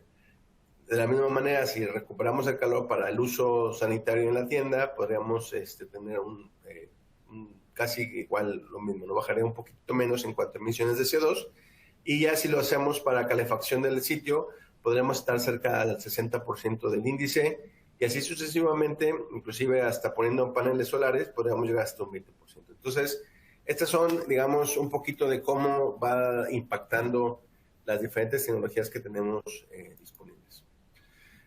¿Y cómo lo hacemos esto? Pues bueno, nosotros como Danfoss tenemos más de 80 años de experiencia entregando eficiencia, sustentabilidad y seguridad en los alimentos. Tenemos desde sistemas mecánicos hasta sistemas automáticos y automatizados de refrigeración o la parte electrónica, y tenemos varias áreas donde podemos hacer, ¿no? En general, como resumen, nosotros consideramos 5 grandes áreas donde podemos tener un efecto positivo, ¿no? El primero es a través del monitoreo de la gestión. Tenemos hoy por hoy una solución en la nube completamente impulsada, digamos, con el líder en tecnologías de la nube, que es Microsoft, que esta nube lo que nos permite es capitalizar el tema de análisis de información, análisis de datos, todo lo que se incluye entre las tendencias de Big Data, inteligencia artificial, Machine Learning, nosotros la podemos utilizar. Consideramos que tenemos una solución que le llamamos nosotros desde el balcón o desde la vitrina hacia la nube, es decir, desde el sistema de refrigeración hacia la nube, donde toda la información que tiene el sistema de refrigeración se comparte en la nube, y ahí es donde es procesada, y podemos aprovechar, digamos, todo esto para poder hacer un diagnóstico preciso de las condiciones del mantenimiento, de las condiciones del consumo y de la mejor gestión del sistema de refrigeración, ¿no? Esto, a través de toda esta monitoreo de gestión, nosotros podemos considerar que podemos llegar hasta un 30% de reducción en las llamadas de servicio, además de las mismas, ¿no? Ahora bien, en cuanto a lo que son soluciones de refrigeración sostenible, tenemos diferentes sistemas. Prácticamente somos líderes en los sistemas de CO2, donde tenemos las diferentes tecnologías, tanto mecánicas como electromecánicas y electrónicas, para lo que es la administración del CO2. Tenemos la solución de multiyector que comentaba por ahí antes Drigo, de cómo funciona y que puede ser aprovechado para hacer un sistema de CO2 que se pueda utilizar prácticamente en cualquier clima, no importa ya. Cuando antes, digamos, existía el ecuador del CO2, donde solamente se podía utilizar el CO2 en las franjas de climas fríos, ya prácticamente los sistemas de CO2 se pueden implementar en cualquier clima. Igual tenemos los controles controles de pack y de rack para controlar los compresores y la capacidad de los sistemas de refrigeración, y lo que nosotros conocemos como el CO2 Calm, que es el sistema de administración adaptativo de líquido refrigerante. Con eso podemos llegar hasta un 30% en la reducción de la huella de carbono para el sistema de la tienda.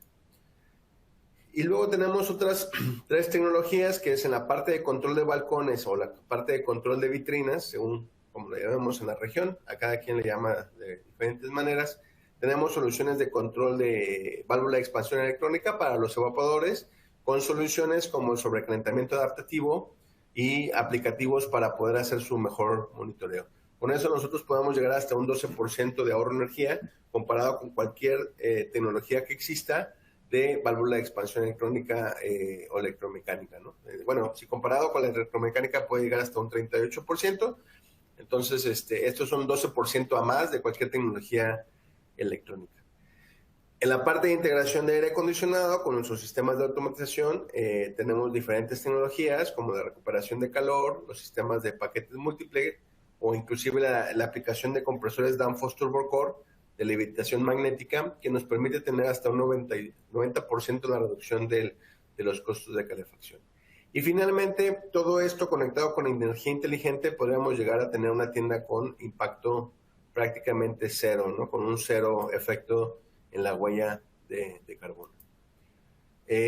Aquí voy a pasar un poquito un ejemplo que tenemos de unos casos basados en lo que es, vamos a decir, la implementación de las tiendas de supermercado para darnos una idea de cómo puede ser, ¿no? Antes de eso voy a pasar con un poquito de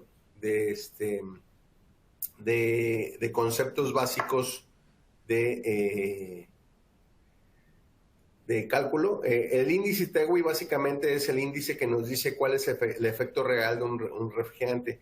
Y ahí, digamos que considera no solamente, digamos, lo que el refrigerante en sí hace en las emisiones, sino también lo que se necesitó para lo que se tiene por fugas, en las pérdidas de fugas, y también lo que es la carga inicial de refrigerante. Entonces es un índice que nos dice realmente cuál es el efecto real de la operación. Entonces, este índice TEWI debería estar mayor o menor dependiendo del caso. Antes se usaba solamente el GWP para indicar, digamos, el efecto de un refrigerante, pero bueno, el TEWI, digamos, nos da una idea más clara de cuál es el efecto real. Si nosotros comparamos, digamos, un refrigerante, tomando como base un refrigerante fluorado, que sería el R507A, comparado, digamos, con el CO2, en 1.335 tiendas nuevas en LAM, que más o menos es la tasa que tenemos de implementación de tiendas, ahí estamos hablando de 622 toneladas de refrigerante. Esto nos da un efecto real de 2.5 millones de toneladas de CO2 equivalente. Esto equivaldría más o menos, para que se den una idea, a 5.5 millones de autos con una tasa de emisión que traen de 0.132 kilogramos de CO2 equivalentes, y daría más o menos de 3.7 millones. Obviamente no es igual, pero sí nos daría una idea de más o menos cuánto es. 5.5 millones autos particulares es pues casi un país, todos los autos de un país, ¿no? De Latinoamérica, que ahí podríamos mencionar algunos, ¿no? Ahora bien, en cuanto a lo que es la huella de carbono de supermercados, hablando de fugas, tenemos tasas del 20, del 15 y del 10% de fugas, y ahí, tomando la base de las 1.335 tiendas, tendríamos 219 tiendas con un 20% de fugas, nos daría 2.1 millones de toneladas de CO2 equivalente. Considerando 15% que son de los supermercados, que es la tasa de fugas anuales, nos da 1.5 millones, y si suponemos en supermercados pequeños con un 10% de las fugas, nos daría de 0.9 millones. Entonces, también, digamos, en 12 años de vida útil tendríamos un efecto bastante grande en cuanto a las fugas que se están perdiendo, ¿no? Ahora bien, con todos estos cálculos basados en los diferentes refrigerantes, tanto R507A, R448A o R744, que es el CO2, podemos ver que el efecto TEWI para el R507 nos da de 17 millones de emisiones, ¿sí? El 448A nos da de 9.5 millones, y el 744, que es el CO2, nos llega a 4.6 millones, que es básicamente el menor efecto total que tenemos, ¿no? Entonces, es por esto que las soluciones de CO2 se están tomando como las soluciones pues más estándares y mejor, más viables, ¿no? Ahora bien, en cuanto a los impactos energéticos, considerando palmo a palmo el R507 contra el 744, pues tenemos que el 507 en una operación normal podría llegar a tener 773 megawatts de consumo hora, comparado con los 502 que podría dar el CO2, ¿no? Entonces ahí tenemos un ahorro de 35% de energía en el consumo total de la refrigeración. ¿Ok? Otro efecto importante y que también nos puede llevar a impulsar es el tema del precio. El R507A, si ven este ejemplo, así lo hicimos porque pues ese es el estudio que teníamos. También considerando cualquier refrigerante fluorado, inclusive los refrigerantes de transición, existe tendencia, y basándonos en mercados mucho más avanzados, en Europa podemos llegar a tener índices de incremento de hasta el 535%. Esto es porque cada vez hay menos, como hay menos demanda, eso afecta a tener menos producción, por ende al tener menos producción existe menos producto y el precio es más caro. Entonces, básicamente son economías de escalas, y cuando la escala se va reduciendo, la tendencia de los refrigerantes es que sea más impactante. Por ahí un cliente nos mencionaba que básicamente se han descubierto que lo que cuesta una boya de refrigerante fluorinado puede llegar a dar el servicio total del refrigerante CO2 para todo un sistema de refrigeración, ¿no? Eso es bastante, digamos, contundente. Entonces, tomando como base esta tasa de incremento, nosotros calculamos que en una tasa de uso de 12 años pudiéramos llegar a tener para los diferentes refrigerantes una tasa de comparativo para el 507 de un costo de 44 millones, para el 448A de 83 millones y para el CO2 de 20 millones. La diferencia comparado contra la alternativa más real puede llegar hasta de 61 millones de dólares si el 507A alcanza la tendencia a 2024, el incremento del 535 como sucedió en Europa, ¿no? Entonces, este es básicamente dando puntos muy puntuales de por qué es, digamos, que se está haciendo esta migración para el CO2.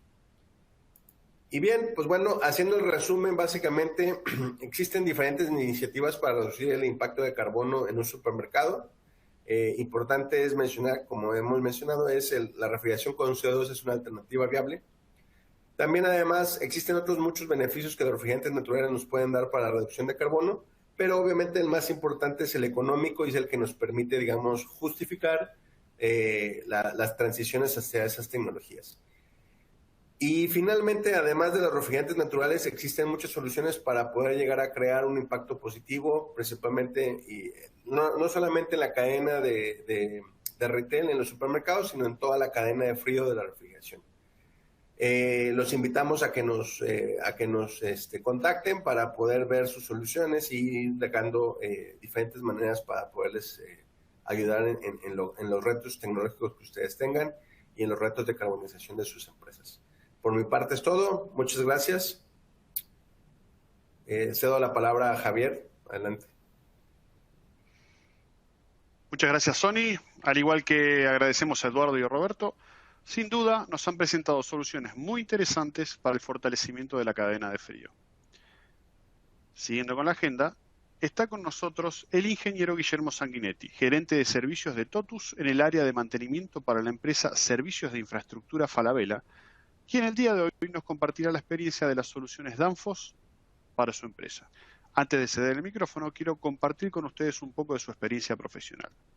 Guillermo es ingeniero mecánico, egresado de la Universidad Federico Santa María de Chile, con diplomado en gestión y mantención. Actualmente trabaja para la empresa Servicios de Infraestructura Falabella, unidad de negocio que atiende el mantenimiento para el holding. Cuenta con 30 años de experiencia trabajando para supermercados en el área de mantenimiento. Y en los últimos años ha trabajado en la implementación y estandarización de tecnologías de control y de gases naturales usados en los equipamientos de supermercado. Adelante, Guillermo, ya podés comenzar con tu disertación. Buenas tardes a todos. Un poco quiero comentarles que lo que hemos venido haciendo nosotros en TOTUS, hace ya más o menos unos 5 o 6 años, nosotros empezamos a pensar en una migración del tipo de refrigerante. Para esto, nosotros analizamos varias características. Estuvimos revisando cuáles eran los beneficios de los refrigerantes que se estaban utilizando en nuestra compañía, vimos cuáles son las alternativas y fuimos seleccionando un refrigerante que nos fuera más conveniente. También en esa comparativa tomamos en cuenta los efectos, digamos, de la enmienda Kigali, que obligaba a un plan de reducciones de aquí al 2045 con todos los tipos de refrigerantes fluorocarbono. Por lo tanto, significaba establecer un plan de trabajo con proyecciones a muy largo plazo. Consideramos cuánto era el impacto y cuál era el refrigerante y cuál era la tendencia a nivel mundial para poder determinar cuál era la mejor solución tecnológica que podríamos utilizar. En este caso fuimos quedándonos con el CO2. También compramos una comparación técnica y ver cuál era el impacto en nuestras instalaciones con referente al dimensionamiento de las instalaciones. Vimos y analizamos, después de 5 años de haber hecho un análisis de unas instalaciones que tenemos con CO2, con referente a instalaciones con CO2 con 507, y vimos que teníamos una tasa de reducción de un 44%, mucho más estable son las instalaciones de CO2 con referente a las instalaciones de R507. Teniendo en cuenta eso, nuestro plan de trabajo fue migrar al CO2, considerando en el mismo análisis comparativo de instalaciones con transcríticas, comparamos 3 tiendas, 2 instalaciones transcríticas y el resto con R507, donde el COP en las tiendas, digamos, que teníamos CO2, era un 70% más eficiente que el 507. También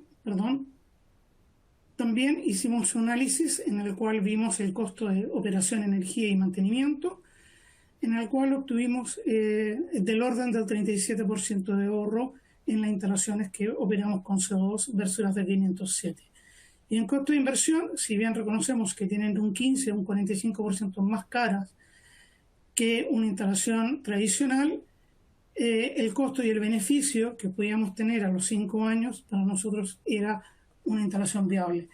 También tenemos que considerar que todas nuestras instalaciones tienen sistema de control automatizado. Eso significa tener válvulas electrónicas en todos los locales y un sistema de control que nos permite monitorear 24/7 todos los locales que tenemos en la compañía. Evaluando eso, nosotros vimos y tuvimos como resultado que el tener las instalaciones de CO2 con un CO2 transcrítico, teníamos tasas de retorno de 5 años y nuestro plan de trabajo ha sido seguir incorporando esto en las próximas tiendas y un estándar de una tecnología, digamos, que nos permite el control. Y en este caso nosotros tenemos 65 tiendas ya con sistemas Danfoss monitoreadas todas en líneas. Y bueno, eso es lo que les quería compartir y muchas gracias por escucharme. Gracias, Javier, y dejo abierto. Ok, perfecto. Muchas gracias por compartir todo eso con todos nosotros, Guillermo. Sin duda, en esta última presentación, junto con todas las restantes, se han tocado muchísimos temas interesantes. Esto no ha finalizado. Como mencioné al principio, daremos paso a un espacio de preguntas donde nuestros disertantes aclararán todas las dudas sobre los temas tocados hoy durante el día. Prometemos intentar responder todas las preguntas. Tenemos varias que nos han llegado. Vamos a tomar algunas y las que vayan quedando pendientes probablemente las responderemos por fuera del evento.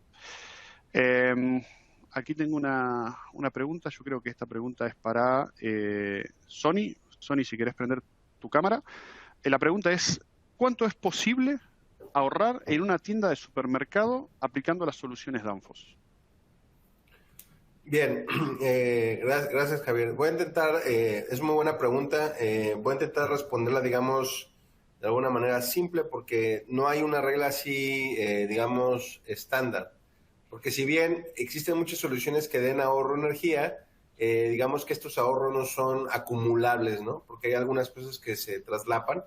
Pero más o menos nosotros tenemos estudios donde sumando, digamos, tecnologías y acumulando, digamos, todos los ahorros, podemos andar en razón de un 18 a un 38%, utilizando, digamos, la mayor de las tecnologías disponibles, que serían, digamos, una tienda con CO2, con succión flotante, condensación flotante, digamos, válvula de expansión electrónica, administración de los compresores y el uso de analíticos y datos en la tienda. Entonces, dependiendo, digamos, el nivel y la implementación de tecnologías, vamos, como me comento, desde un 18 hasta un 38% total de ahorro de energía que podemos alcanzar.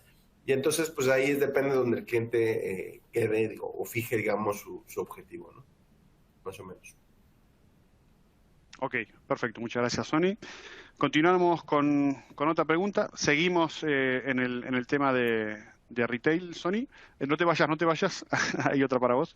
¿El CO2 puede ser implementado en tiendas existentes? Bien, ok.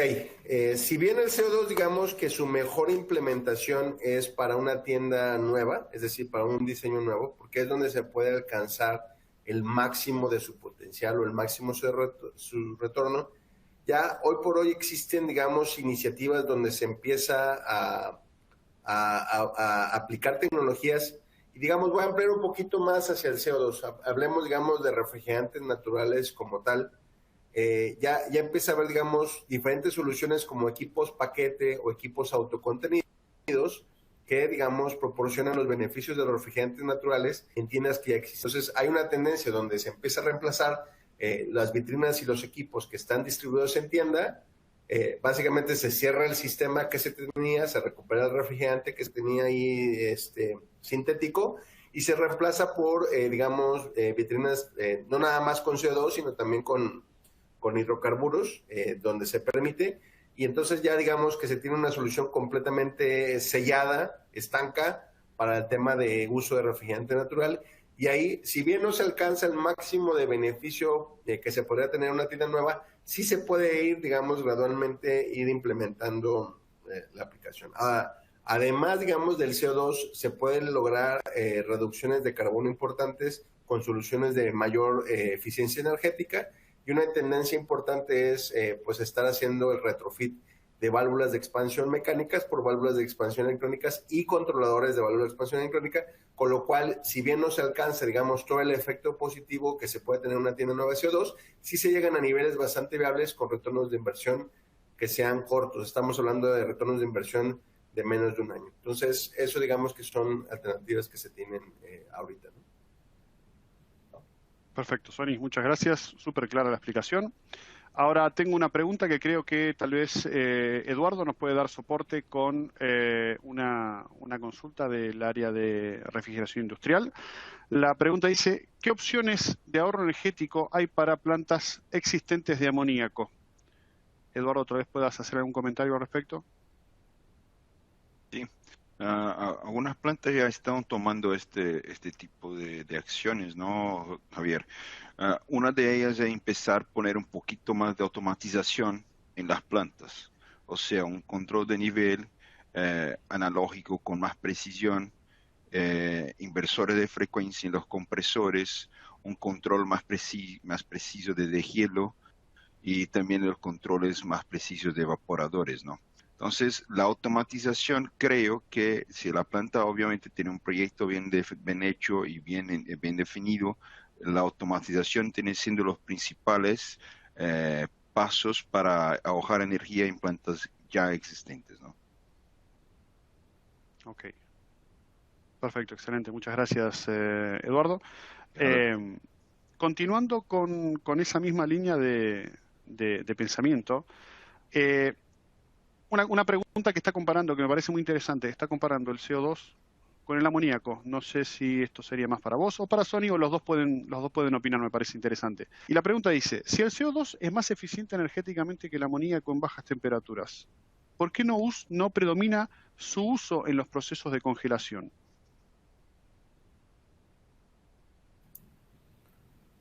Bien, si quieren, adelante, Rodrigo, si quieres, adelante.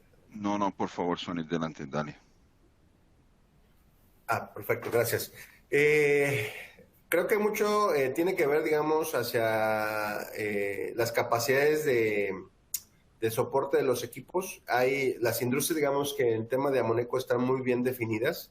Hay una expertise ya de muchos años de manejo de amoníaco y digamos que se está en esa transición, es decir, digamos que la gente que tiene sistemas de amoníaco normalmente pues ya tiene, digamos, una estructura que soporte, tiene una estructura de refacciones, tiene una estructura de compresores o de equipos que soportan este tipo de sistemas y digamos que se está ocurriendo en la transición. No hay, digamos, una tendencia que sea contundentemente cambio hacia CO2, porque tiene que ser gradual y porque hay una expertise y porque también hay algunos sistemas que, digamos, son dependientes del amoníaco en la manera como se hace el enfriamiento. Entonces, como explicaba Roberto Vadillo hace un poquito, ahí digamos que hay sistemas donde se tiene, digamos, bajas temperaturas o control del proceso.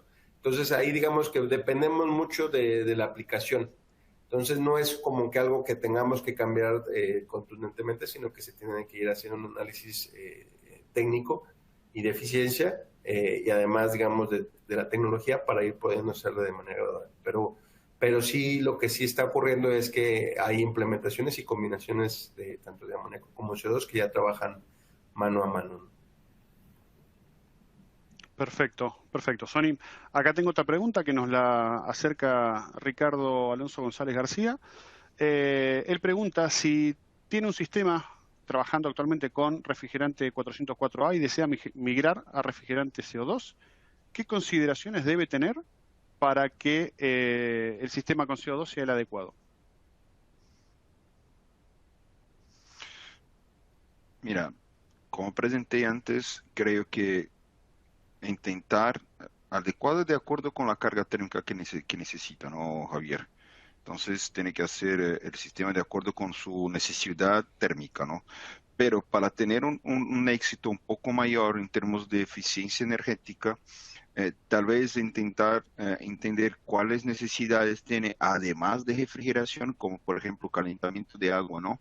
O incluir incluso algunas partes de aire acondicionado ahí cuando tiene bajas cargas o cuando tiene, dependiendo del sistema con inyectores de líquido, tiene bajas cargas de líquido o bajas cargas térmicas, ¿no? Y el sistema ya no está necesitando tanto de compresores, hacer una integración con aire acondicionado para que enfríe el agua desde el separador de líquido, podría ser uno de los puntos ahí que podría considerar al hacer sus proyectos, ¿no? En resumen, lo que más podría integrar en la tienda para que la tienda sea autosostenida y sea más inteligente en sus procesos y no tener ellos descentralizados, ¿me entiendes? Ok, comprendí, perfecto. Aquí hay otra pregunta, hay muchas preguntas en el chat, estoy seleccionando algunas, las que creo relevantes. Sony, creo que esta es también para vos, respecto a, es la segunda pregunta que tenemos de reemplazo o de utilización de CO2 en un sistema existente, pero esta es muy específica. Luis pregunta si al adaptar un sistema de CO2 a un local con unidades remotas autocontenidas con R22 o 507, si hay que cambiar completamente los sistemas o se pueden reutilizar partes del sistema viejo. Perdón, gracias, Javier. Bien, no, bueno, un tema de CO2 es que requiere, digamos, es un refrigerante que maneja altas presiones y como tal, al tener altas presiones, básicamente las tuberías o los componentes que se tienen que ser capaces de tolerar esas altas presiones. Entonces, los sistemas que tengan, no sé, R22 o 507 no pueden ser reutilizados. Tendrán que prácticamente hacer un cambio de unidad nueva, ¿no? Literalmente, y un equipo diseñado específicamente para CO2 y que sea capaz de manejar estas altas presiones. Entonces, esa es, digamos, que la respuesta es no. Prácticamente tenemos que cambiar todo el sistema como tal, aunque aún no sean autocontenidos, reemplazar todo el equipo autocontenido. Ok, perfecto. Vamos con una pregunta más y ya estaríamos casi de alguna forma cerrando el evento. ¿Qué otra tendencia se ve que toma fuerza para el tema de sustentabilidad en supermercados?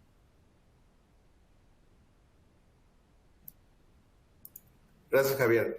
Bien, sí, una tendencia es básicamente podemos decir que uberizar, digamos, el mantenimiento, es decir, empezar a hacer mantenimiento en demanda y comenzar a utilizar la información que tienen los sistemas de refrigeración, como las presiones, las temperaturas, la correlación con la capacidad de los compresores, para empezar a determinar usos y patrones de uso de los equipos, ¿no? Y, digamos, en lugar de, digamos, aplicar un mantenimiento fijo de cada mes o cada 6 meses, comenzar a evaluar el desempeño o el performance, como se le llama en inglés, de los equipos y poder empezar a detectar en qué momentos es cuando va a requerir un tipo específico de mantenimiento. Entonces, la tendencia en general es el uso y el aprovechamiento de la información proveniente de los equipos de refrigeración, pero ya no nada más con un tema de observar gráficas y tendencias, sino realmente utilizar esta información